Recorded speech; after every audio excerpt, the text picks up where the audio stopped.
John Nance Gardner was Franklin Delano Roosevelt's first vice president, and he famously said, "The vice presidency isn't worth a warm bucket of spit." Many believe the same holds true for lieutenant governor. Convince us otherwise. If you argue that it's a bully pulpit, give an example of a former Vermont lieutenant governor achieving an important public policy win by using this alleged bully pulpit. Let's start with you, Kitty. Kitty. Thank you for that question. Yeah. I'm running for this office because it is an office and it's an important office. And I believe that I can bring more purpose to this office, especially with my budget experience and also with the relationships that I have made in Montpelier. Knowing that you could be governor in no time, as what happened with Howard Dean when Governor Snelling died, this is a very important office that you are prepared to step in and run the state if it is needed.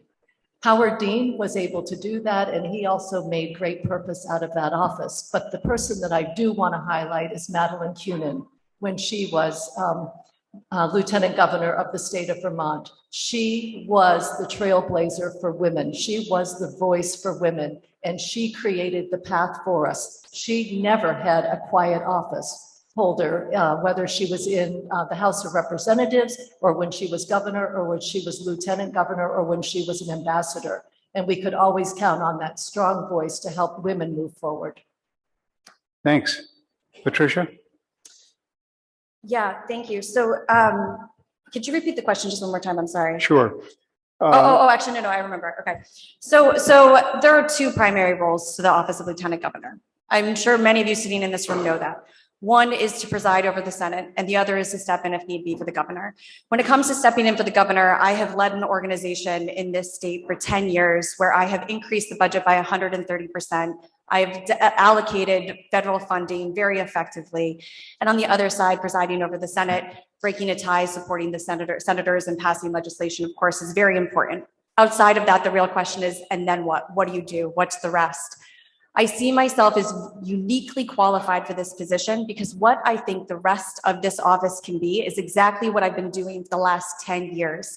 I've been mobilizing communities around the state. I've been elevating the voices of Vermonters, and I've been bringing people together using civil discourse as a tool to consensus build and move forward in progress.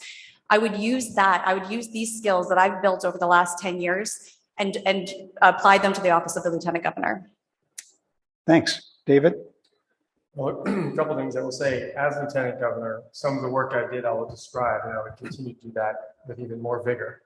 And in particular, what that work was, besides presiding over the Senate and being prepared to be governor, is one, you're also on the Committee on Committees, which controls the committee assignments. And with the climate being a paramount issue of our day, one of the areas I'd really like to look at is the Senate Transportation Committee, considering 40% of our energy, fossil fuel energy is from transportation.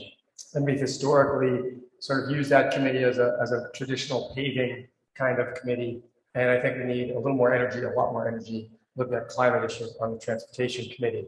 Secondly, the way I used the office most was traveling the state, much as I did as a legislator, building constituent support all over the state to help the legislature be more forward-thinking on policy. And I can give an example. When I first got to the Lieutenant Governor's office in 2016, I emailed newsletters out regularly. The first email I sent out was about some issues and said, your voice matters, contact your senator. And within one day of my sending that letter out, 3 senators came to my office and said, so I hear you're asking people to give us phone calls. Now, it wasn't given with the most loving presentation, but it meant folks were going to listen to what I had to say and work to influence the process, which is what I think we need, more Vermonters in the process. Great, thanks. Charlie, give us some more humor. If I can.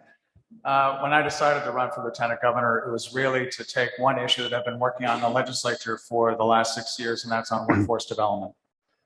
This is an area of focus that I've been working on in my committee in the legislature, and often falls in between different agencies and departments and nonprofit organizations in the state. So I want to use the Office of Lieutenant Governor to really bring that kind of focus across the state. To say, how can we make meaningful careers for individuals that not only sustains them, but also fulfills them. So that's really my main issue. But you can do that as lieutenant governor because you have a statewide office and people actually return your phone calls.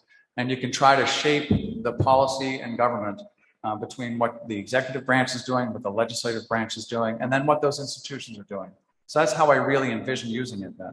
You asked about a particular person. I would just refer to Brian Doobie when he was lieutenant governor that took it on as to be an ambassador for the state. He focused on the aerospace industry and how to strengthen that across the state for the businesses that are involved in that particular industry. So working as a mouthpiece, not an arm piece, a mouthpiece, hopefully that was funny, a mouthpiece for the state government to really try to build that industry. And I think he did a good job of it. Thanks.